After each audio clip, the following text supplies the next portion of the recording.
Hello, good evening, good afternoon, good morning. Welcome to this week's Unconventional Wisdom on Grief and Loss. This is session 31, 30 weeks, 31 weeks, not consecutive, but 31 sessions. I should probably 31 sessions, yeah. I should just probably just say that as opposed to the weeks, but 31 sessions of Unconventional Wisdom on Grief and Loss. In other words, spiritual workout on grief and loss. My name is Delilah De La Rosa. I am the recipient of this Unconventional Wisdom on Grief and Loss. And to my side here is Steven Morrison. He's the creator of Spiritual Workout and also the author of An Extra Year, Grief and Loss in the New Age. I don't feel like my camera's doing much justice here, but okay, there you go. How are you today, Steven? I am quite well. Thank you for asking, and curious about what's going on with you. Well, this was a very much needed session for me today. This month has definitely been something that has brought me much charge on this subject. Okay. And for those that don't know, for those who are new here, I started this with Steven back in January of 2025. That was just a couple of months after my mom's passing. She passed away from pancreatic cancer back in November of 2024. And I asked Steven if he was down to do these sessions with me. We didn't have a set time. We were thinking initially probably 6 to 12 weeks, 6, 8, 12 weeks, mostly like 8 to 12 weeks initially. And we did those consecutively up until about 6 months in, about that time, 6 months in, that we just kind of did it like as needed on an as needed basis. But it was pretty much pretty regular after that even. I would say that toward the end of last year, like after the year of my mom's passing, is when it was much more so an as needed type of thing. Because what we would say is like live a little, align, apply, live, align, apply, live, whatever order. And just be able to like live a bit, give some space, lived experience, giving me opportunities to apply what I'm learning here or what I've been practicing here, and seeing where that goes. So yes, I would say that for since January of 2025, I think the common theme has been it's not a linear process. That's a very important, that's universal. That's true for all of us all the Absolutely. time. And when it just comes to personal growth, it's just not a linear process. And but I would say that the way that we've talked about conventionally, the way that we've talked about grief and loss has been something that can kind of seem like it would be linear. I think that there's this idea that with more time, the less it should bring up charge, or the less you would emote in such a way than when this first started happening. And yeah, there is a little bit of truth to that, I think. I think, consciousness with the time makes it nonlinear. And also, our concept of time is not the only concept of time. So, it's a lot of stuff going on with that. But yes, nonlinear process. And I think this month really, all throughout the time that we've been doing this, I've been always bringing that up. Mhm. And this month it was really front and center, like Can you really. identify, before we continue on, a belief underneath what you just said about your about your noticing the non-linearity?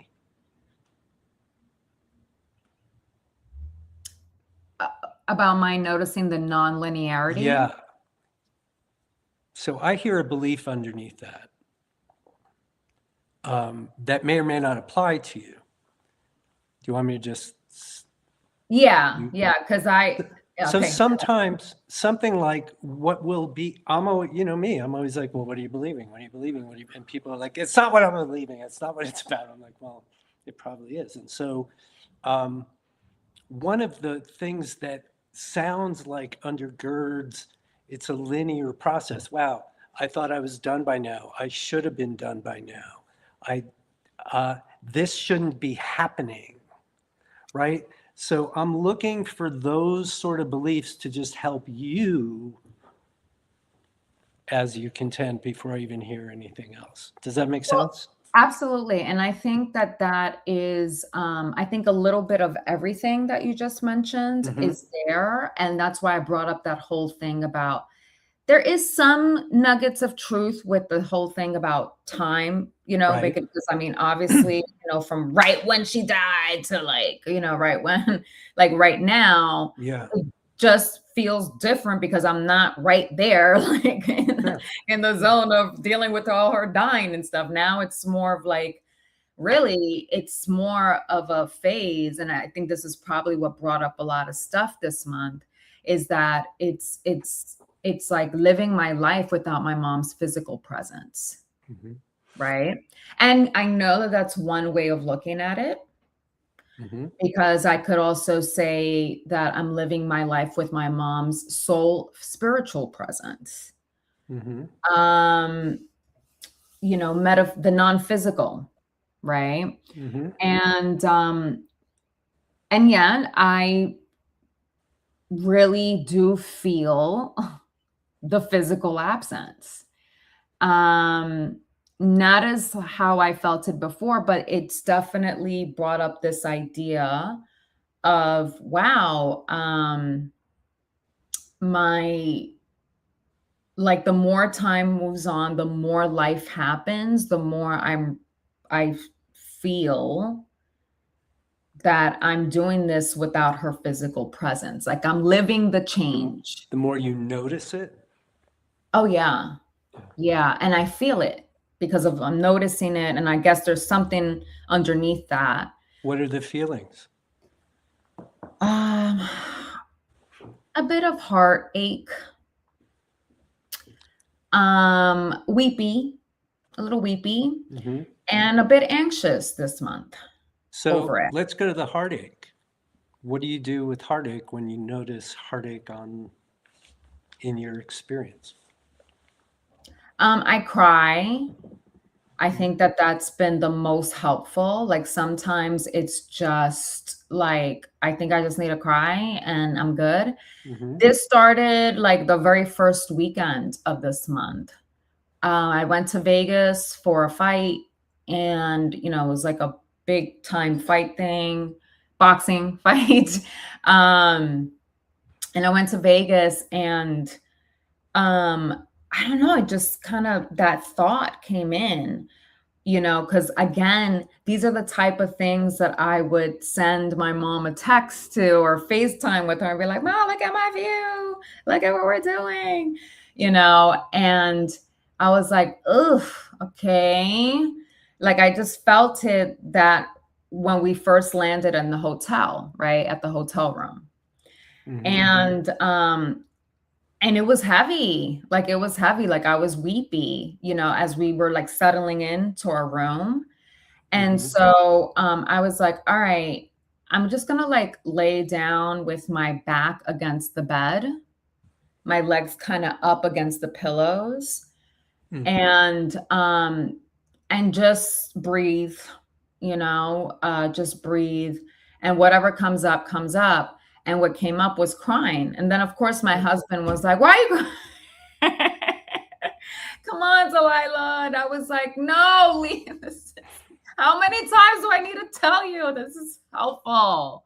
Like, this is not sending me, as many times as I've done this, it's never sent me to like, that's it, you're weeping forever, Right. or for a really long stretch of time, right? Like I was just like, it's coming. I was like, no, let me do this. And so I cried. Well, good for you on that one. Really. And I always do that. So always good for me because I don't care. I'm going to cry. Good. And so, I felt better. I felt better, right? So I felt better. I felt better and I felt a lot lighter to go to dinner and really magnify the experience. We were having a really nice time. I just really needed to do that.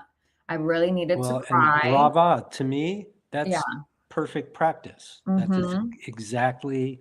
I think I might have tapped a little bit actually before that. So yeah. They're very complementary. It's all moving energy. So whether it's crying, through tapping, however else we do it, that's, when we talk about unconventional versus conventional ways, how many times do you and I hear out in the world? I hear it. I just heard it 2 days ago. With somebody who's quote unquote grieving and then talking about how I don't want to cry. I don't want to go out. I don't want to talk to that person. Then I'm going to cry. That that's my husband. Suppression. That is what screws up almost everything. Yeah. It's really tough. Anybody's willingness, whether it's day one or in the 18th month, to acknowledge what's here. Wow, a wave of grief, let's just say, quote unquote, has come over me. I just feel like crying right now, so I'm going to go cry. That is the intervention. That is the thing to do. Not that there's anything wrong. It's a pure acceptance of what is, and a sense, just a message, I just need to cry, right? So just leave me alone, everybody, for some period of time. Just acknowledging how I'm emoting off the idea, the thought that, okay, and this is what I wanted to add to this. Well, can I just say one more thing quickly? So the evidence that the crying was, quote unquote, the good, right thing is how you, Delilah, felt afterwards. I was back. I was realigned. I could go and be present and have a good time. I wasn't like in a it just took bereft that state. Came out of that thought, that acknowledgement of, well, this is, in this particular instance, it was like, this was probably a few trips after my mom passed away. Mm-hmm. Okay. A few outings, events, right? Mm-hmm. Since my mom passed away, actually quite a few, right? But this was like, what made this a little bit different, I think, is that we've gone to a huge fight, last year, right? That was like my first Vegas, where we went to Vegas and it was like a huge blockbuster fight, right? Where it wasn't even like just boxing fans. It was like, everyone was into it. We're boxing fans, my husband and I know. By the way. And so this one was more like insider boxing, like, like this is some good ass shit, right?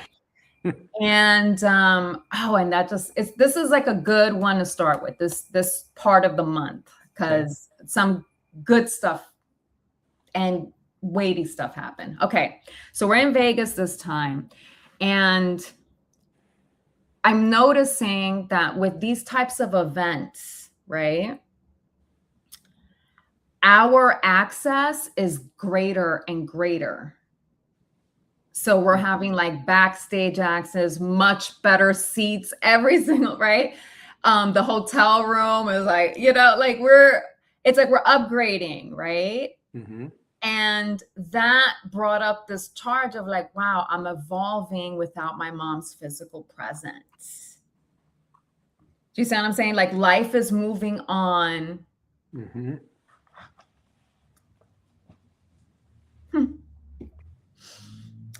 And it's not that like,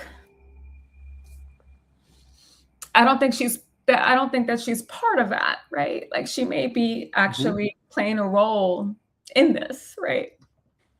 Yeah. Like blessing us, I guess. Um, but it just makes me a little sad still. That I know she wants us to progress. I know she wants us to evolve, but it just was such a reminder for me that I'm living my life without her in it physically. So that, still weighs on me a bit. And you know how I've mentioned in several sessions since my trip to Mexico in December that, a big part of my grief over my mom's passing is that she was really someone that was integral to my magnifying my life. Yeah. And I didn't realize that, right? Until she wasn't here physically. And so I was just like, damn, okay, that's a big one. That's a big one for me. I'm going to have to learn how to magnify easily, flowingly, without her physical presence, without my being able to text her or FaceTime her, or call her. But I was able to magnify that boxing experience with my father. Oh, really? Because I'm a big boxing fan because of my father. He grew up in the Sugar Ray Leonard, Marvin Hagler, Roberto Duran, Tommy Hearns, which I met. Really? At the fight. Wow. I took a picture and I sent it to my father and I told him that my father's going to be like, and I was texting with my dad the whole time. I was like, look, Pa, look at our seats. Da, da, da, da. So I was doing it with him. And I acknowledged that to my husband. Like I acknowledged that. I was like, oh my God. Remember how I was like, I'm magnifying with my father. And it's not forced. This is what I would have done anyway. Tell people what you mean by magnifying this. Oh, yes. Okay. So there's this thing in spiritual workout where, yes, we come here to address problems and concerns, right? But we also make sure that for anything that we considered a win, something that we'd like, something that makes us feel aligned with where we want to go, our intentions and everything, that we make sure to magnify that. Yes, whether that's like, really talking about it and being like, oh my God, happy, thank you, more please, gratitude, sometimes even tapping it in, and I realized in December of last year when I went to Mexico and why I was like, something feels different. Like, I don't know why. And then I was like, I felt like it was like an incomplete picture kind of feeling. I was like, not a void, but just not as full, right? And not as colorful. And then I was like, oh, it's because my mom, I would be able to do that with my mom and not feel like, oh my God, I want to make sure she's in a good space because I don't want to be bragging. And while she's like in a bad mood, I don't have to worry about that with my mom. My mom could have been in a bad mood and she would have been like, what is this bitch calling me about? No, it would actually make her day or her moment that I was in a great mood and I was feeling my life at the moment. Okay. And so I was really lamenting this feeling that I didn't have that right then and there, or I couldn't see that right then and there. And so that's what magnifying is magnifying the wins, the greatness, the good stuff. No matter how small or big they are. Exactly. For the sheer purpose of attracting more of it to us. Right. That's what we're dealing with. Yes. That's the other part of it. So that was a really great realization in the midst of like just a couple of hours before, well, actually the day before, just being like, oh my God, wait, I'm evolving, I'm expanding without my mom in it. And this feels a little weird and a little heavy. I'm going to cry it out. I feel better in my body, sensation wise, even with still that fact that I can't FaceTime her to magnify this, but I didn't have that sensation in my body, and I was able to access like freedom to enjoy my dinner and enjoy my time. And when we were actually at the actual fight, I would have done that anyway. It wasn't forced. I wasn't forcing this dynamic with my father. Like, let me magnify with my father. I've been doing that with boxing, right? And so it was so cool. Like, I was so giddy when I was like, oh my God, like I was able to, like, I told my husband, right? I was like, oh my God, I'm magnifying without my mom, I'm magnifying with my father. And he's like, and I was like, yes. So that was really nice. That was a really, I magnified the magnify. I get it. I magnified the magnify. And that weekend was excellent. Yeah. That weekend was excellent. I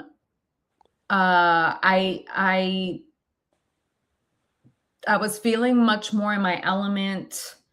I think I mentioned to you in a regular spiritual workout, or a drop-in, that this was like one of the first times I was like in a public space with a lot of men, hyper masculine men, and I didn't feel at all like wanting to protect myself. I was like, wait, no one's gonna do anything, right? Like I was like really feeling very secure in myself. So it was like a really cool weekend. And I also got to see what I'm really looking for in terms of my environment, right? In terms of my physical environment and how I'm, really trying to prioritize moving and looking for, new space and stuff. Like, I just feel like it's time. So it was like a really great weekend. I came back, and the following weekend was Mother's Day. Can we stop before you get into that piece? I just want to recap something about what you just said. So we started with, I went for this event this weekend, looking forward to it, immediately was missing my mom right off the bat. And I took the time I needed to take. And I was feeling really out of sorts. I cried it out in this particular example and went on to have an extremely enjoyable time. So I just want to underscore that little telling of the story, because in that story is the alpha and the omega, the unity, the entirety of the experience, right? I mean, in this period of time, from at 18 months in, still really deeply missing the opportunity to physically turn to your mom, whether she's right there or on the phone, and share what you're experiencing with her. And really missing that. And noticing that can and does still happen, that non-linear thing. Wow, I went some period of time where I didn't have any times like that, and then here it was, right? And it didn't, because I was present to it, did not resist it, just went with it, listened to my gut, and knew that I just needed to take some time and cry it out and see what would happen. And then what happened was I enjoyed the rest of the weekend, not just that night and the whole thing. So I think that's part of what I, for one, am endeavoring to communicate with people. It's an example of incorporating one's grief experience into their life, because that's always the opportunity. So I just wanted to frame that before we moved on to the next. So the following weekend was Mother's Day. And so this this was my second Mother's Day since my mom passed away. Now, for those who have been here, you can remember when I said that my first Mother's Day, a couple of months after she died last year, it was actually one of the best days that I had. And not that I didn't see that coming in terms of like thinking that I didn't really feel that I was going to have such a hard time that first Mother's Day. Mhm. Everybody else seemed to have thought that I would have, and they were like reaching out like, and I was like, this is like actually one of the best. Like, this is actually one of the best days that I've had since she passed away. And I didn't even want it to end. I don't even feel like that about any day, hardly, but I didn't even want it to end. So I was just like, okay, happy Thanksgiving, more, please. Right. This second one, not so much. This second one, I physically was feeling heavy about it. I think again, it just felt like I just could notice very clearly that time is moving on. Life is moving on. And I don't know, like sometimes it'll just hit me, Steven. It'll just hit me this idea that I'm like, oh my God, I am not going to see my mom again in this lifetime ever. Like that Mother's Day was this Mother's Day. That idea, that fact was very loud and center for me. And I guess it produced a heaviness in my body, just kind of like, it felt like a depressed body while not feeling like I needed to stay in bed and put my covers over my head. I actually went to like the store to try on some shoes. Like I did some stuff, but it just felt, it was, that fact was loud and center. So life is moving on, time is moving on.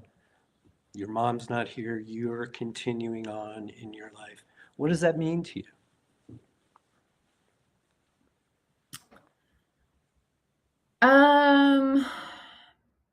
I think that there's still this, because I have not experienced this yet.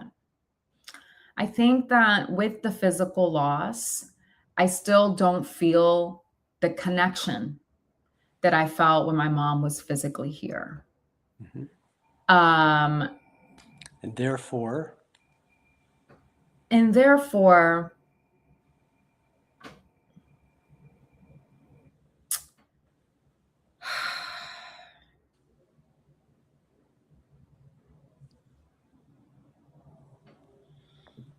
that I guess for now, lack of connection hurts. It it weighs on me a bit. I'm just gonna keep it real. What is your intention with regard to physical loss into spiritual gain? Okay. And I could feel as some of that, Steven. I don't want it to be like, oh, I don't feel shit. You know what I mean? Like sometimes I do, but it doesn't outweigh.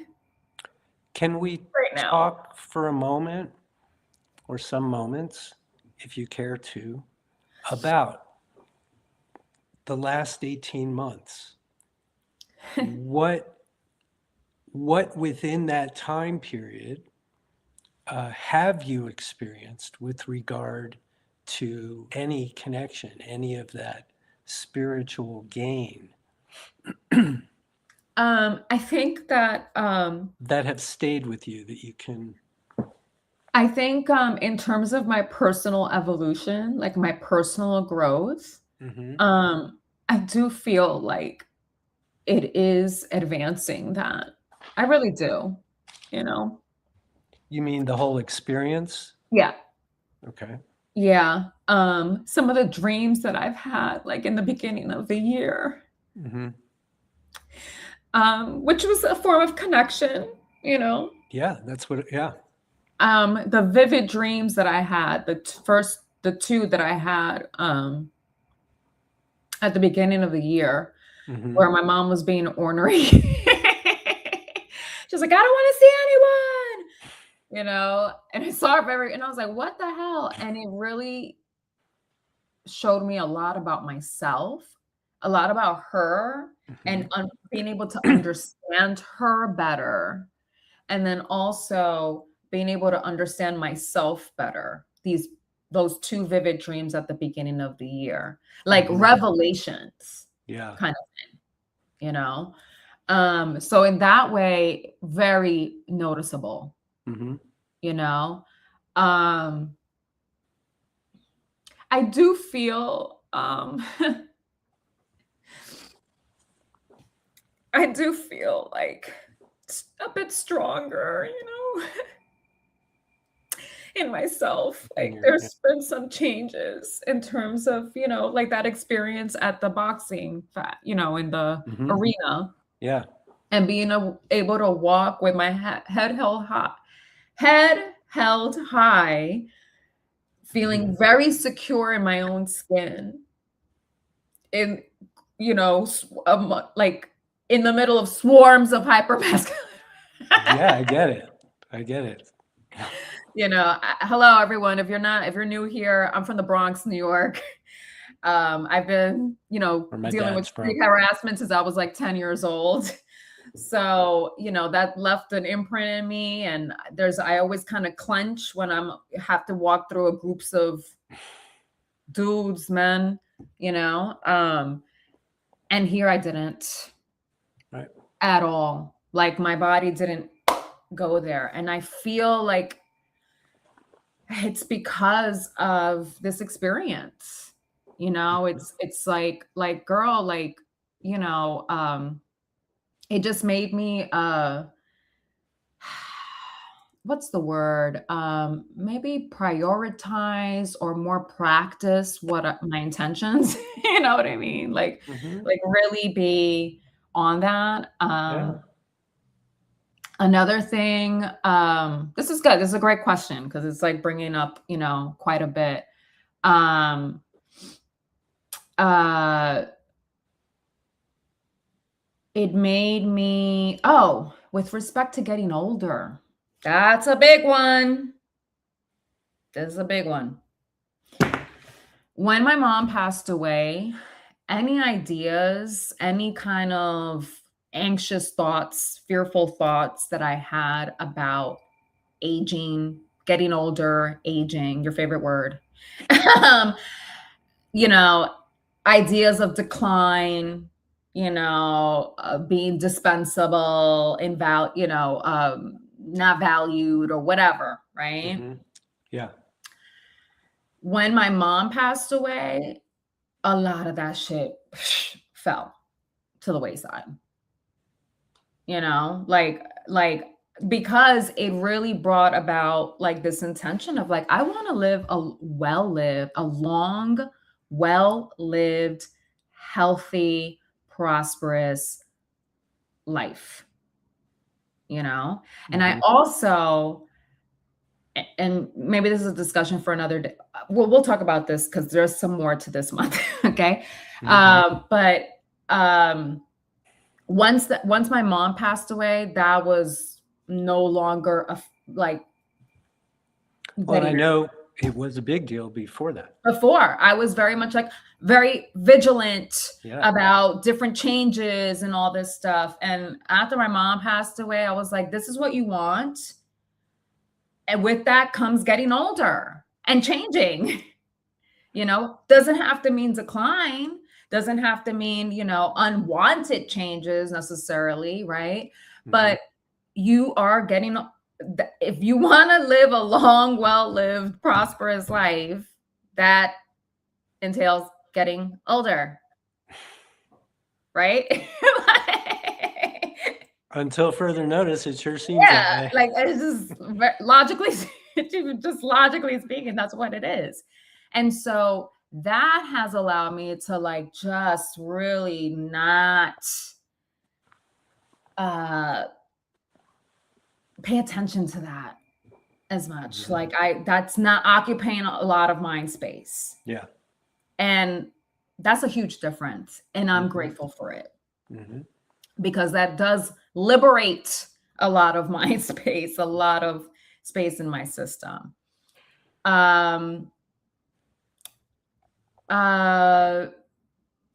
What else? I'm sure I'm missing some stuff, but I feel like those are a good. So what about actual connections with your mom?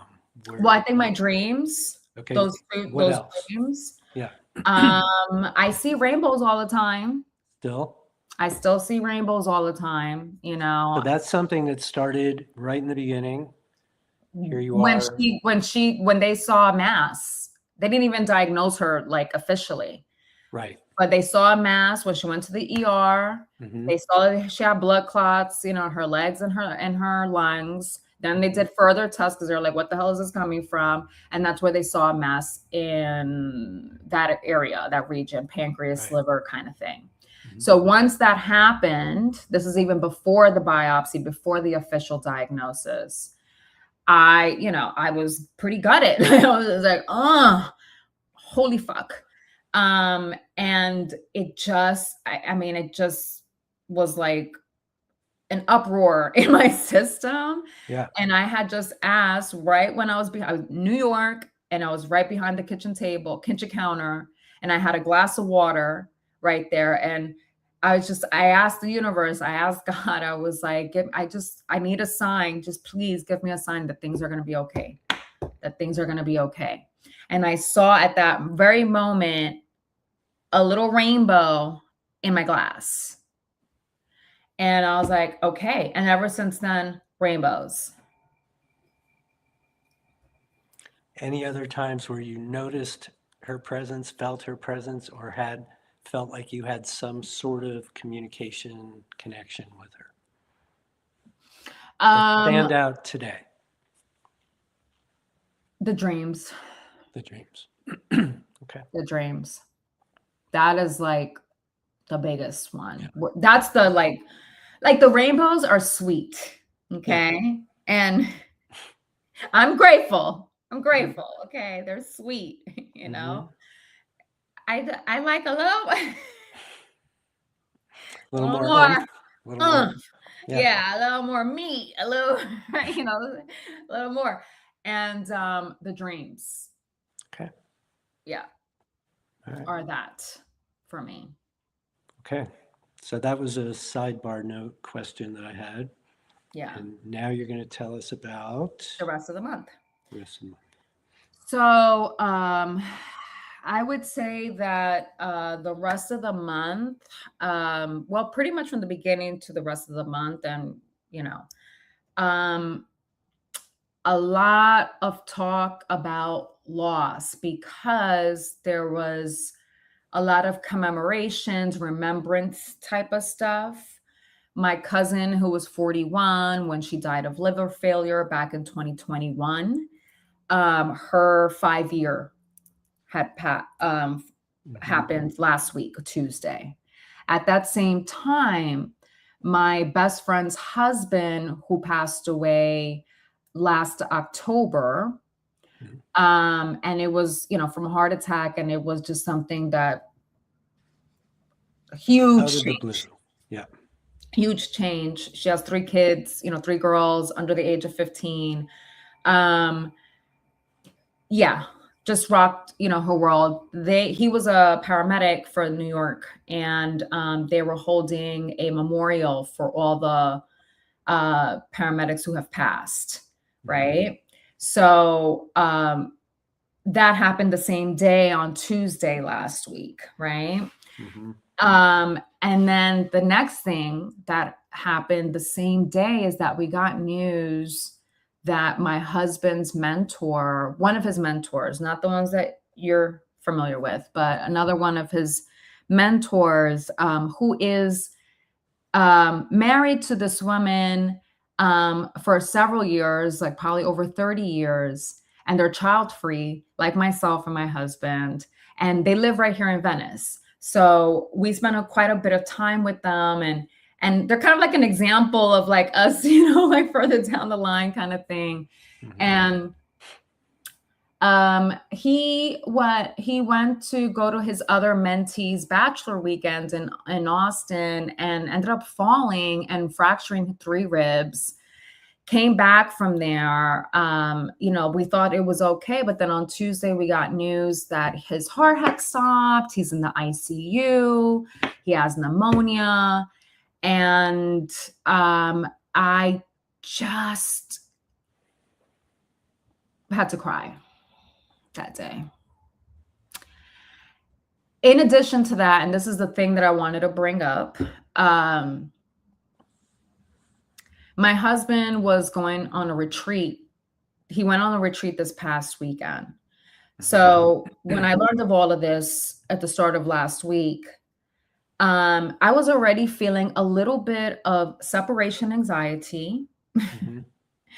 And all the thoughts that create the separation anxiety, okay? Because this was the first time since my mom passed that my husband and I have been away for a couple of days. And he was going to land, Steven, the one where you make a right at the cactus. Oh, I was going to say,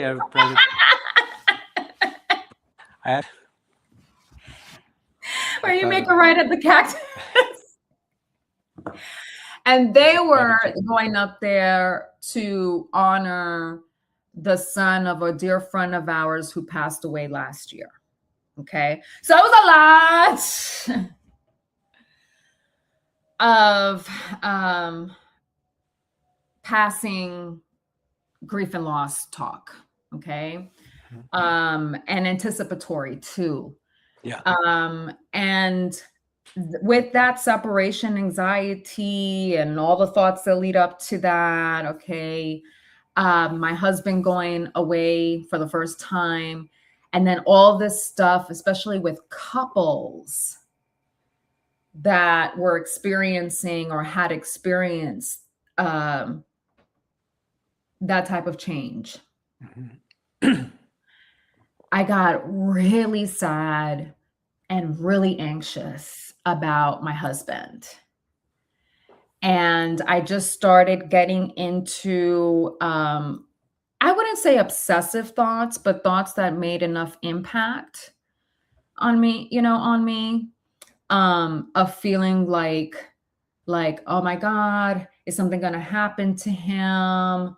What if a bear eats him, or I just started going, and I was like, oh my God, that mountain, that mountain that they have to kind of go up and make a left at the cactus, and I was just like, oh my God, I was telling him like repeatedly, because, his mentor, it was just such a sensitive time for me. Like, I was just like, and I was feeling really afraid of loss, right? Like, I just was feeling like, it was edgy.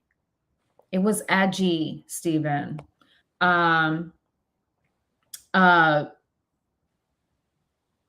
Thursday when he left, I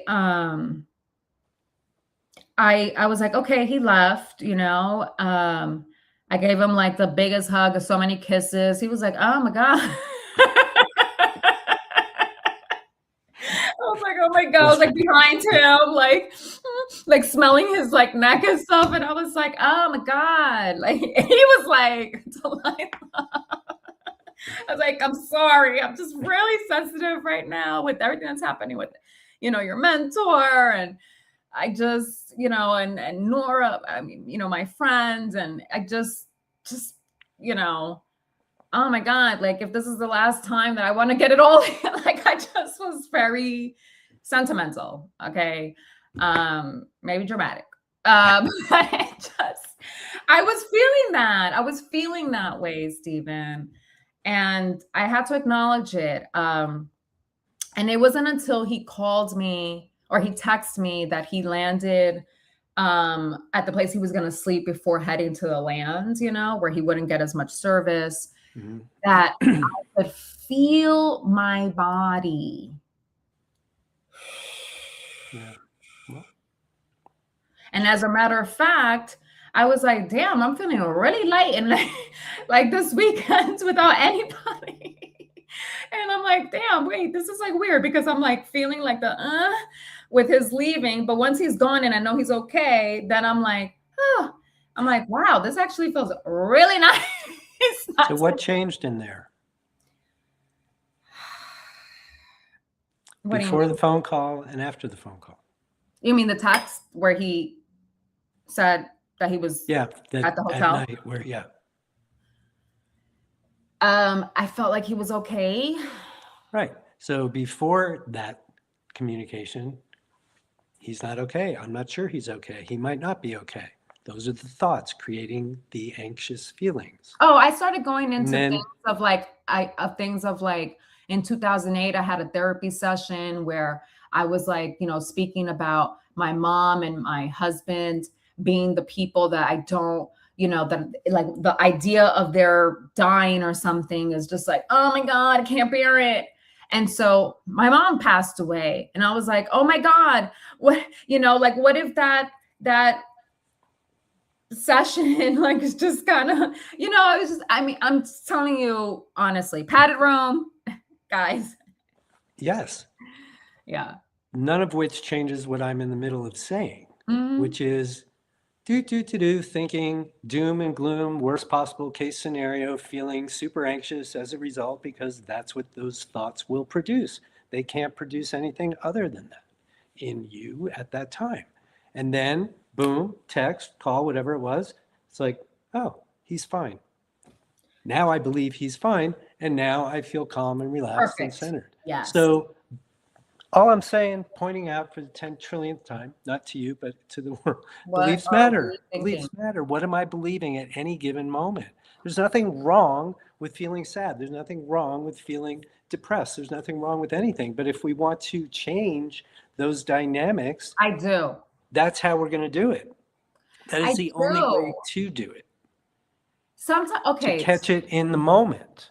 To Okay. catch it in the moment and say, wow, I am so relaxed now because now I believe, or even I know, he's fine. And so prior to that, it's a choice. I'm entertaining all kinds of thoughts about him getting eaten by a bear and me being left alone in the world and all this stuff. And I'm feeling anxious and out of sorts. Falling over the cliff and right. making a left on the cactus. Right.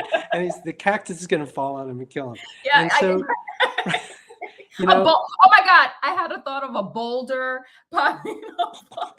Exactly. It was wild.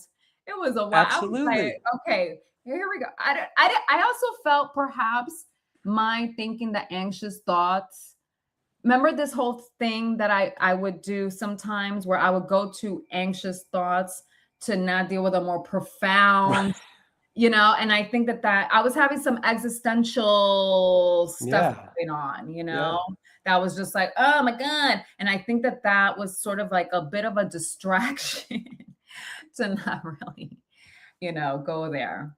Yeah, I get it. But again, this is just about what am I believing? What am I conscious of what I'm believing? Thank you for pointing that out. Very simple, very clear. Yeah, and it turns on a dime. I just switched the thought, switched the belief. He's not okay. He's okay. And everything in my system changes because of that. That's all we're ever doing here. So the same thing happened on Sunday, right?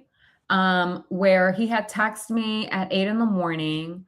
that he was going to leave in a bit from the land. He had satellite, so he could do some texting, right? Mm-hmm. And he was going to leave the land for a little bit, in a little bit.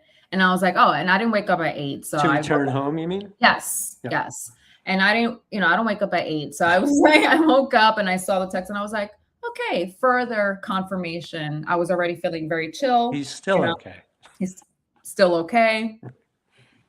And then it was like about 1 o'clock or something where I don't know what happened, but I was like, hey, is he on the way? And I texted him, I was like, are you on your way yet?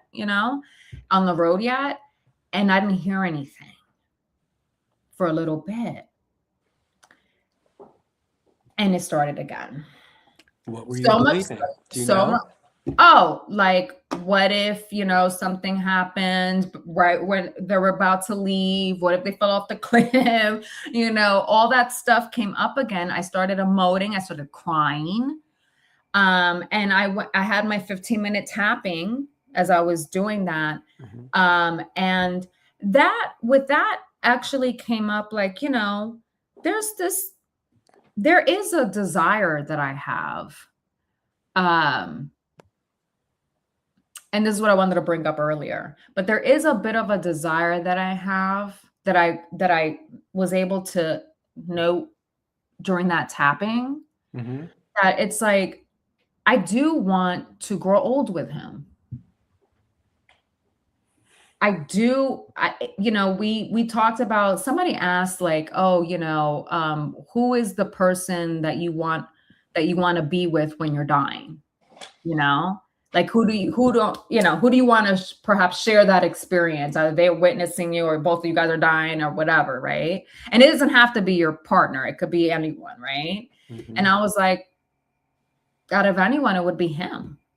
And then we said that to him, and was like, yeah, my same here. Like, I just would want for you to, and I was just like, yeah, like that's why I think I can, you know, that's a desire that I have. And it was clear to me. I was like, because I want to grow with this person. I do want to, for us to die together. You know what I mean? Like, yeah. Is that bad to Why would it want be that? bad? Not bad, but does that, What makes you think I would have a judgment about your opinion of anything or your desire of anything? well, because I don't know if it really aligns with intention. Well, Well, it it's clearly a desire you have. Whether you can intend for it because it okay, includes another person, right. you can just intend, I just want to live a happy, joyful life, a long life with my partner. That's my desire. There's Okay. nothing wrong with expressing that. It's a little bit different than taking it into one's intention setting practice, because it does involve an entire life's journey of Yeah. another human Yeah. being that you get no say in, no matter how much you love each other. I guess I was wondering if, I mean, when I said it as I was tapping, Mm-hmm. I did feel a sense of, I guess, calm when I said that, because I was Mm-hmm. like really acknowledging a Yeah, desire that I have. right. So let's take it another step and see if we can make it an intention for you. Let's see. So project out into the future, and the desire you're describing right now happens. You're 110 years old, you're sitting together, and within Not 24 that hours, all. Like, within okay. 24 hours, you're both gone. You know what I mean, right? Yeah. What would you then have? What would that do for you, do you expect?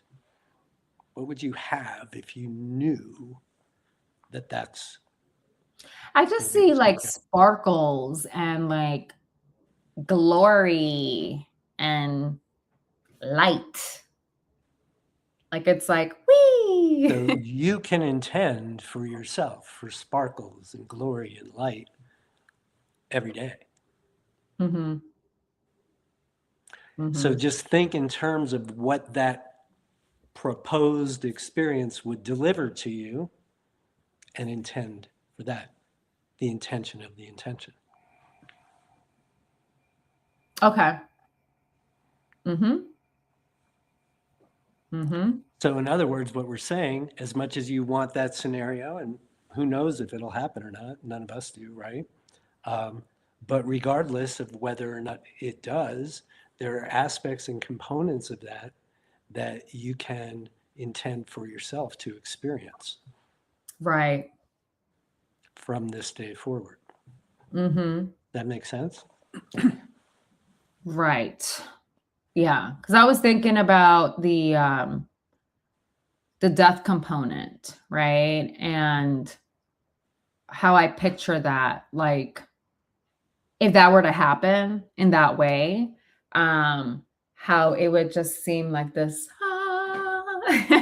So I want to experience more of those ah moments. I want whatever that means to you. So sparkle and what did you say? Sparkle and lights. light.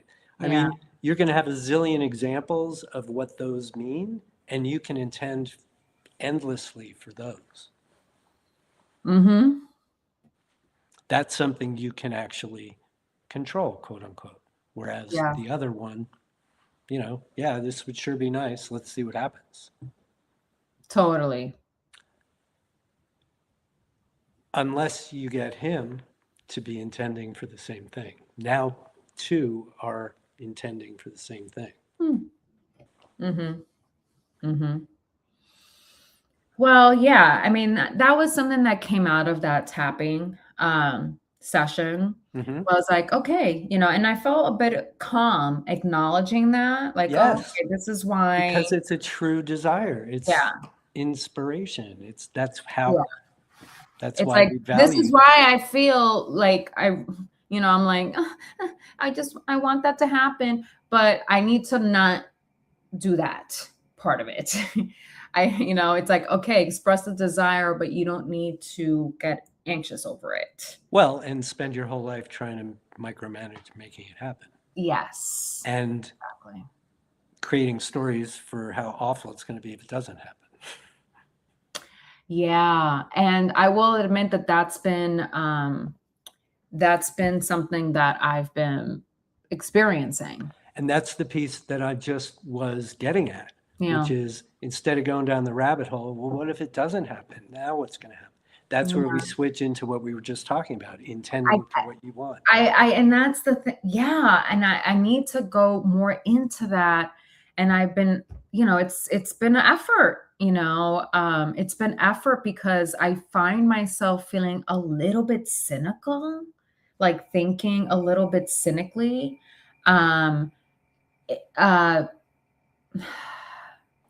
like I was just telling a friend of mine how I do feel like before I used to think of something that I wanted and I just had this feeling deep, even if it was deep down, that I'm gonna experience that, right? Like I'm gonna experience that. I felt like I did believe more in miracles than how I do now. Um I'm still working that out because I see the difference and I don't want that. So, cynical will, like it, most everything, just be a set of beliefs. Absolutely. Absolutely. Yeah. Like I see myself um not believing as much in miracles, right? Like I at least right now Yeah. versus back then, Mm-hmm. right? I Mm-hmm. don't think that this is never going to change. I'm just saying where I am right now.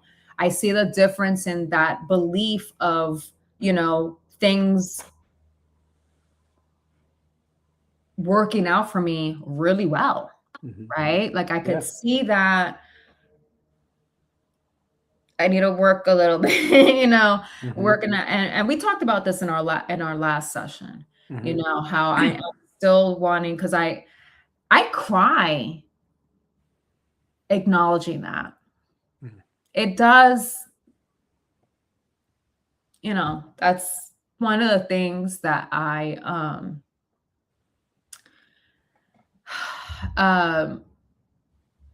that was contending with this month as in the Mm-hmm. last couple, like the last week or so, Mm-hmm. was just like seeing how that belief in miracles and what you can't see right now, right?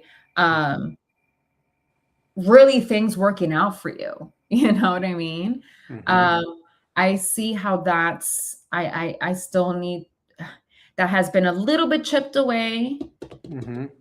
and Well, I'm intending on fortifying this again. so what is the opposite of cynical for you?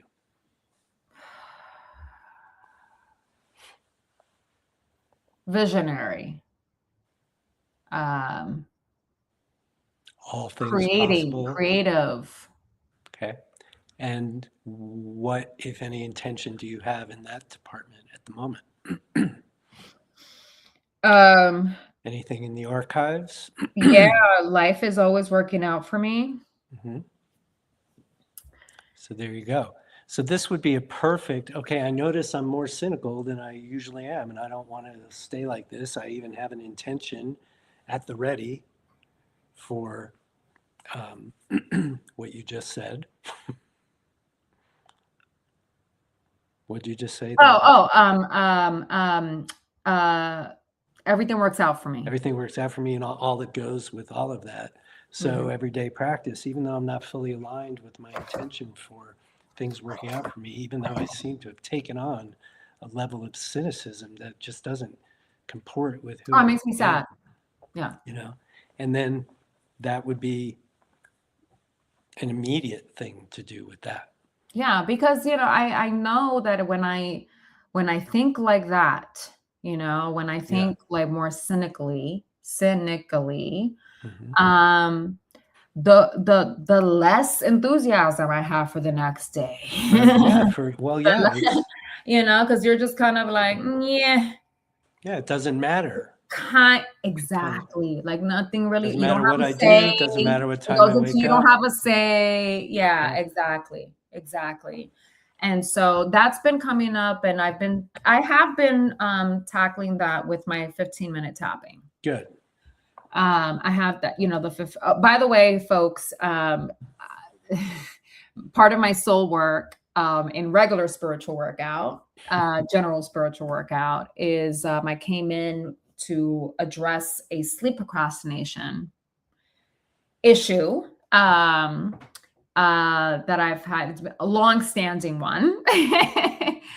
And I just was like, I've had it. I need this to change, and we're going to change it. And so part of my homework was initially 15 minutes of tapping, EFT tapping upon waking up.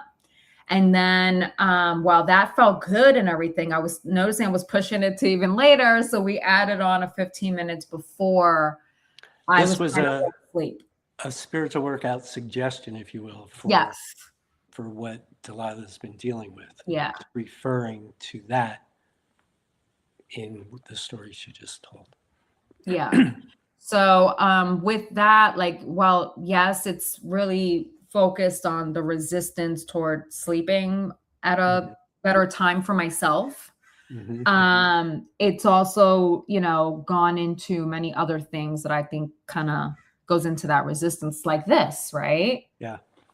Because if you're not, like I said, if you're thinking cynically, then the less enthusiasm you want, it pervades everything. Yeah. The body feels heavy, because you're like, meh, Right. like things feel stagnant. So it's just like, yeah, this is not, I think this is why I think it says a lot, inspiration, that I feel like crying. I get verklempt when I think about that. Well, like believing less in miracles, believing less in the magic of life. From the perspective of somebody who what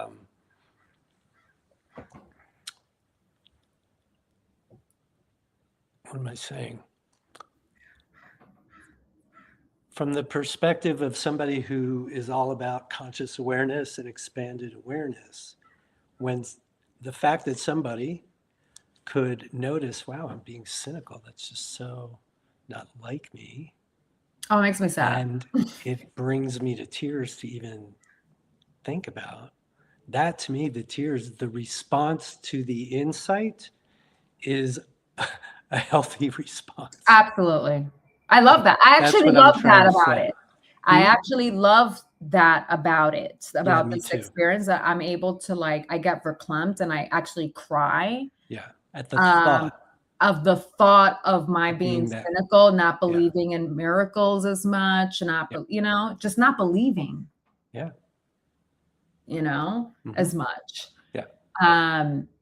Yeah, I was like, nah, like, I'm not going to go out like that. Have we covered everything that you wanted to say? I think so. Tonight? I think so. Yeah. because I'd like to just kind of review a little bit and Let's go. offer a little bit of feedback if you'd like. Oh yeah, you've been giving it to me all along, but Why we're here, right? let's recap. Yes. Well, so I want to go back to, I mean, there are really two things other than what we just said. I noticed cynicism, and we know how to get out of that. And let's underscore just for a moment that Delilah has an intention, as I like to say, shiny and clear at the ready, even if maybe she has to pick it up and dust it off a little bit. This is not a new idea for her. So to address the cynicism by starting with her intention for a life that doesn't have any cynicism in it is just an easy and regular way and effective way to do it. Here's my intention, here's me. Let me just tap myself back into alignment with my intention by giving voice to what's even making me cry about feeling cynical, right? So that's one major thing from today. And I have two others. In no particular order. So the intention that we started with a year and a half ago, one of them, the one about physical loss, spiritual gain. It feels to me like inside of that intention is more opportunity for more connection with your mom in the non-physical world. So we've got rainbows, we've got a couple of vivid dreams, fantastic, and any other little Madonna's Borderline. The what? Madonna's Borderline song. Okay, yeah, all that kind of stuff. So magnify any of that and let's be metaphysical. This is the whole point. This is so much of the unconventional component of moving through grief and loss is the knowing that something is still alive. Mm-hmm. That being part of the human beings we are does not age and does not die. That's the whole spiritual part of spiritual workout. So I think that from what you're saying, it would be helpful to pick up that ball again and to really dedicate some more time and energy to that communication. You don't have to be all ceremonial about it. You can be any way you want to be. My whole thing is always making it everyday regular, and there's nothing wrong with ceremony and ritual either. It's whatever. Two-way communication. Yeah, so that whole idea of mom, every time that she's not here for you to text or FaceTime or say it right to her, say it to her anyway. Mm-hmm. Oh yeah, I do. I do. And do it with intention and ask her to respond. Keep asking her. That I don't do. I don't do. So it's kind of two steps. Asking her to respond, reminding her that you really want her to, asking for any others who are with her and connected to the two of you to help you guys to do this, right? It's not that you have to find the connection, it already exists. It's just a matter of experiencing it more and more. And this is a way to do it, to just keep talking, oh, mom, I so wish you were here because I'd be, but you know what? I don't need the phone. I can talk to you right now. Can you believe this? Look where I am. Isn't this exciting? I know it's noisy and it's all that, but please try to get through to me. Send me a message. Let me know that you are here, that I can still share my life with you. It's not exactly the same. It's not gonna be, but it doesn't have to go from 100 to 0. It can go from whatever it was into something else. That's the whole project. Mm-hmm. So if I were you, I would be, again, just sort of pick that ball up again. That's good. Thank you. Really, making that request. Yeah, make that request. And again, beyond just your mom, you have guides, she has guides, you've got other entities that are part of your relationship. So might as well uncork it and just address everybody and ask for more and more help, more and more signs. And, you know, we are, what's the word? Abbreviating the intention by saying physical loss, spiritual gain. But again, what do you really mean by that? Put some meat on the bones of that, realign with what that meant when you wrote it, what it means now. I love the fact that you had me pause on my retelling my month and to go into the ways in which I have felt that, right? Have experienced that. Because that's like, again, where you're putting your attention to, right? And that really did shift. It's like happy to, you know, it's like more, it's sentimental, but it's like happy because when we talk about connection, that's like the place, you know, for me. Yeah. That's like the thing for me, I noticed is like the connection, right? And being able to go over the ways in which I am experiencing that was really, really good. Like it felt stronger to me.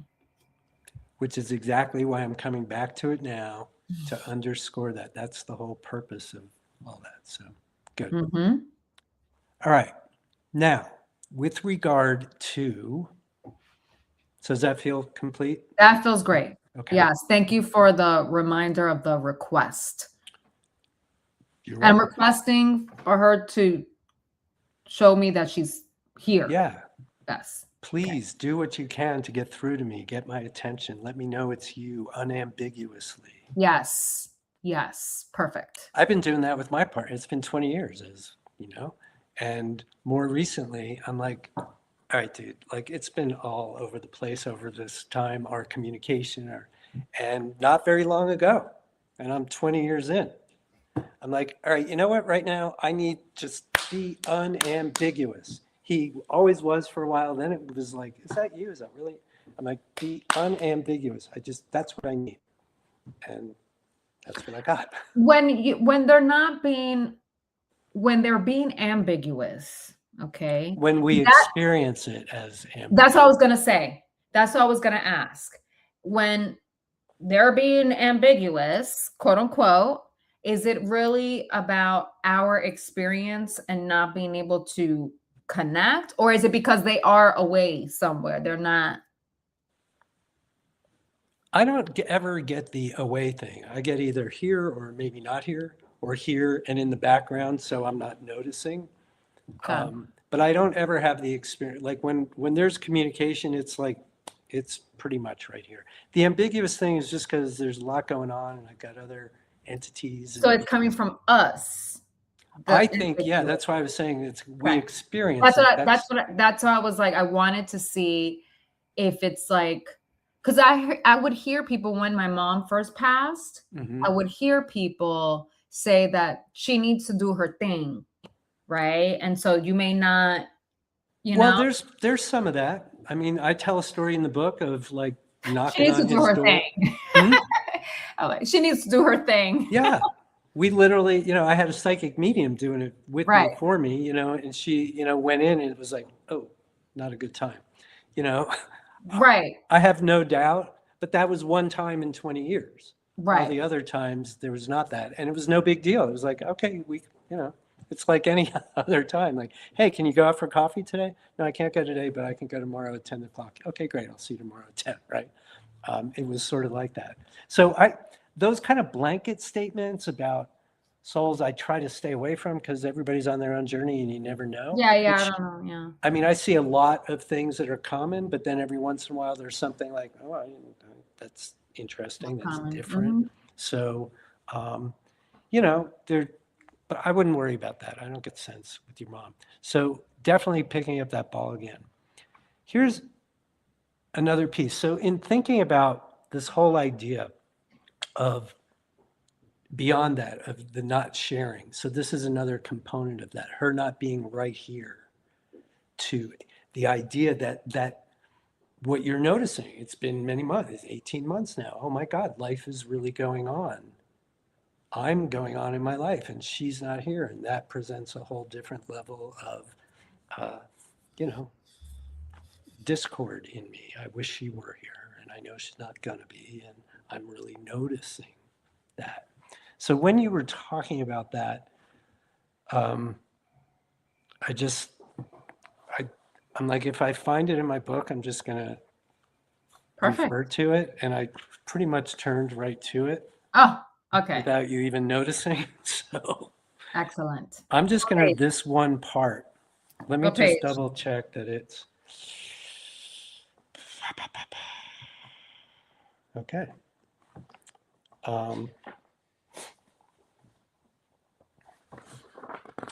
So I was talking about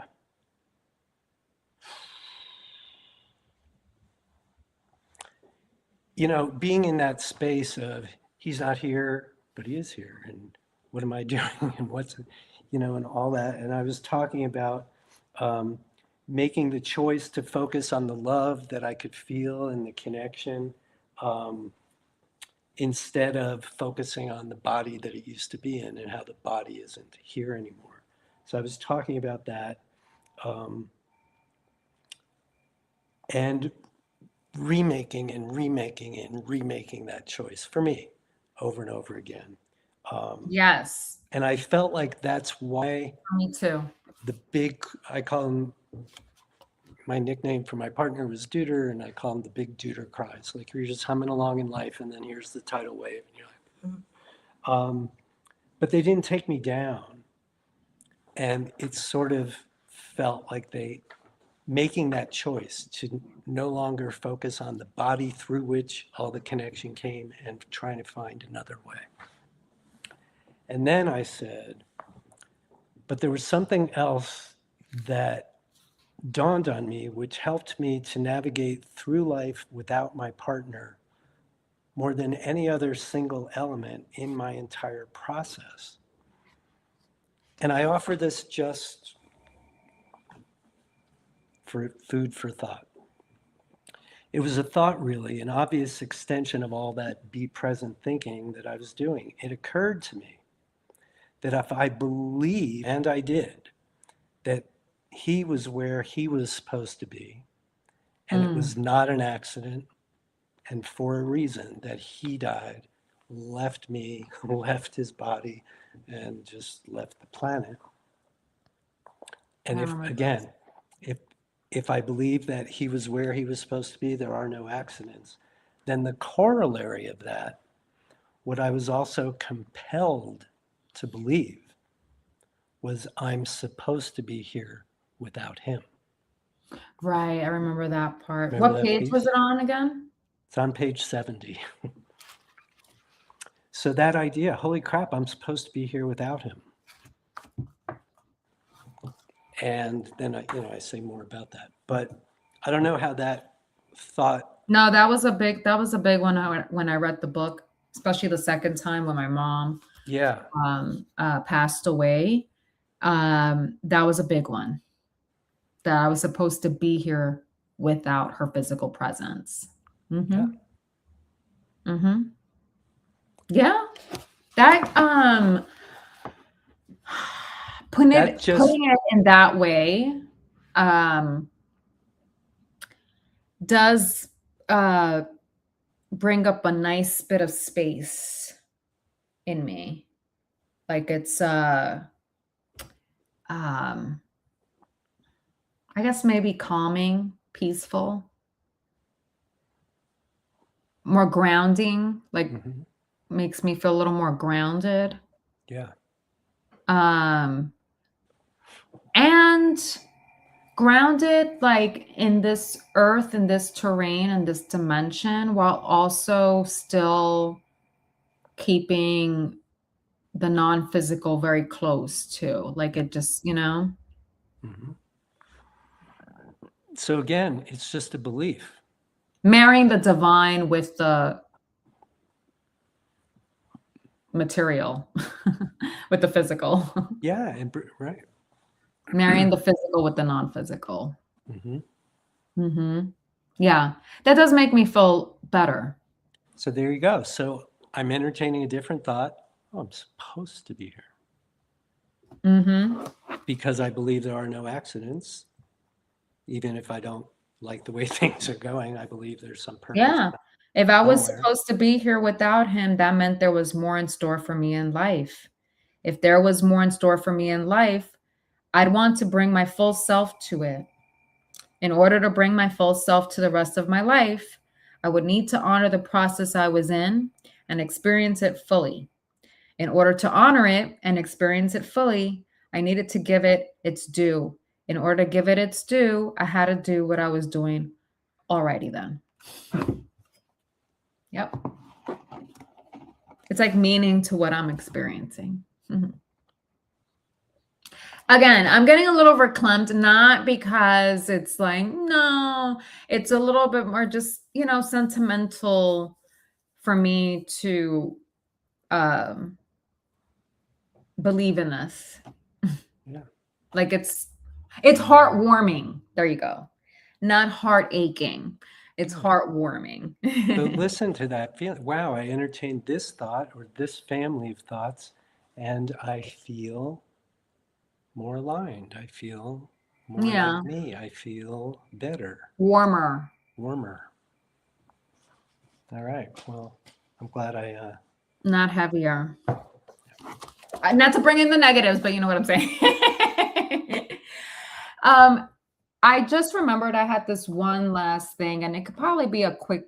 I think it could be a quick answer. I think that we may have uh, uh, addressed it quite a bit in what I've already been discussing. But one last thing I noted in this, like, last week or so of, dealing with loss, grief and loss talk and experiences. With that came a lot of like examples and news of couples that lost their loved ones, right? Or just people that lost their loved ones, but especially couples. And I saw on Instagram this one clip from this show that featured this woman who was dying of cancer. She was a young woman dying of cancer. I didn't see the show. I just saw this clip and I knew what the show was about. I'm not going to watch it because I don't want to deal with that right now, you know. And I'm glad I, listened to inspiration and did not watch it because I saw this clip and I think it was a death doula, right? And it was speaking to the protagonist, the patient who was dealing with terminal cancer, and her loved ones. I think it was her mom and her friend or sister. I don't know. I haven't seen the show. I just saw this clip and I know what it's about. That's it. Okay. And this death doula was describing the last month of a person's life. And Steven. Yes. When she was describing it, it just brought back what I witnessed with my mom. Yeah. We didn't get this information. I did get little bits of it as we were going through the process with the whole like seeing people that we don't see, and I was like, oh my God, that like gave me a sign that like I think she's going, because she saw that. She saw the little figures, nondescript figures. And I was like, oh shit, I heard that that's a sign, And so they were describing this death doula was describing what happens that month as you are about to depart this plane. And as she was describing, like I said, it brought up the memories of what I witnessed in my mom's last month. And I just bawled. Like I was like bawling, and I was like, why are you bawling? Like, okay, yes, let it out. It's all good. And yet I don't believe death in and of itself is a bad thing, like I don't like even when she was describing the sense of liberation that people, like this euphoria that people can feel. And like all of this stuff. I was like, I hear it. And why does this feel like, oh my gosh, like, woo, and it made me think about what you said, I think last session, that weepiness that can come with the idea of my mom's passing or a loved one's passing, maybe seeing that, happening, remembering the process, that there very well could be a point where I don't emote in the same way. Right. And I guess I was like, wow. I was curious to know why I emoted like that. Well, I'm not a big fan of the why questions, but only because nobody ever answers them. But in this particular case, I have no idea. But I would posit, since you're asking, the way it sounded to me, what do I know, is she was giving voice to your experience from a year and a half ago in a way that you never really heard that whole thing all in one place at one time. Okay, yeah.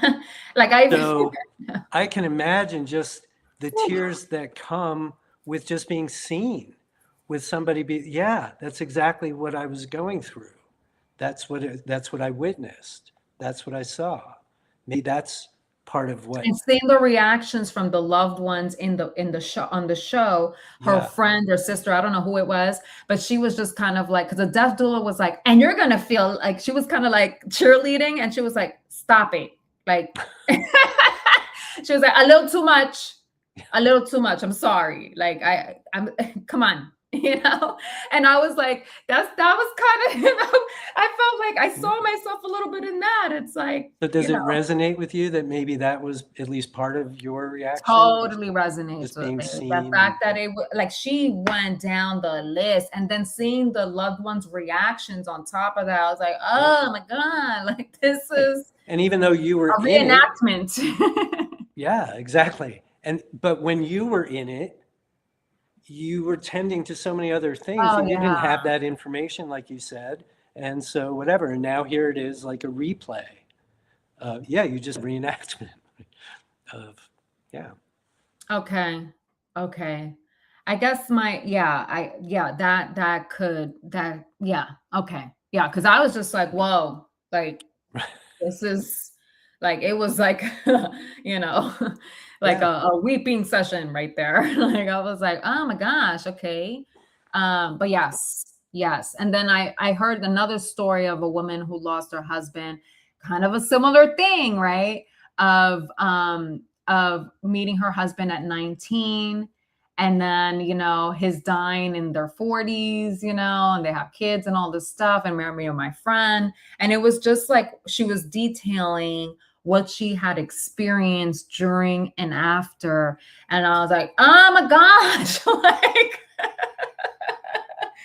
but she did say something that was really, really sweet, and I could really relate, where she's the co-anchor of the 4th hour of the Today Show. Okay. And she said that she was like, yeah, when you guys, when the audience sees me and they see me like, happy and stuff, and they're just kind of like, wow, like, how is she able to do this, blah, blah, like, being happy. She's like, just root for me because I'm fighting for my joy. And that's what I'm talking about, like that cynicism, that shit, like, no. So I think that's why it's like, because it's like my joy, like enthusiasm, like that's, I feel like a big part of my essence. Yeah. It's not gone. No, it's not. I don't believe that it's gone. It's just, right now it's in a little bit of a rough patch. And maybe it's fortifying. Maybe it's getting stronger. Well, again, as part of the just physical loss, spiritual gain thing, that there's so much for you to magnify there. Wow, somehow, one way or another, 18 months into this, I can feel myself stronger than I was before. Yeah. right? Yeah.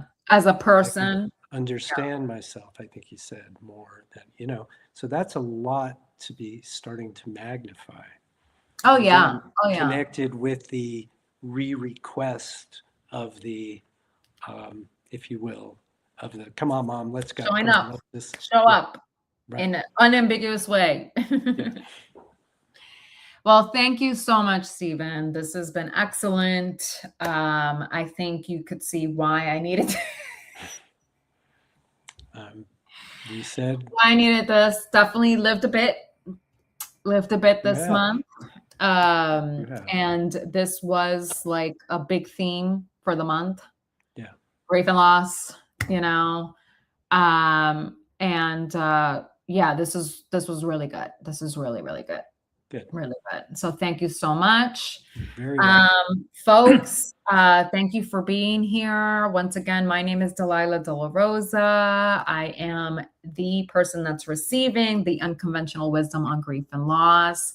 To my side here is Steven Morrison, creator of Spiritual Workout, which is providing us with the unconventional wisdom on grief and loss, and also the author of An Extra Year, Grief and Loss in a New Age. I just read, Steven talked a bit about a passage in the book that really changed the game for me right now. And I just read that passage, which, really brought me a lot of peace. So empowered. So thank you so much, Steven. Thank you to everyone who's with us. And, like we said, any Wednesday, 6 p.m. Pacific, 9 p.m. Eastern, as needed. Now it's off for me. I'm off to live a little, align, apply, or live a little, apply, align. There you go. And Collect some data. Gather some data. Yes, exactly. Really good. Thank you, Steven. Thanks, everyone. You're very welcome. Thank you. Anything else you want to say? Actually, I didn't ask you. Anything else you wanted to say? I didn't ask you. Okay. I'm good. All right, guys. Thank you.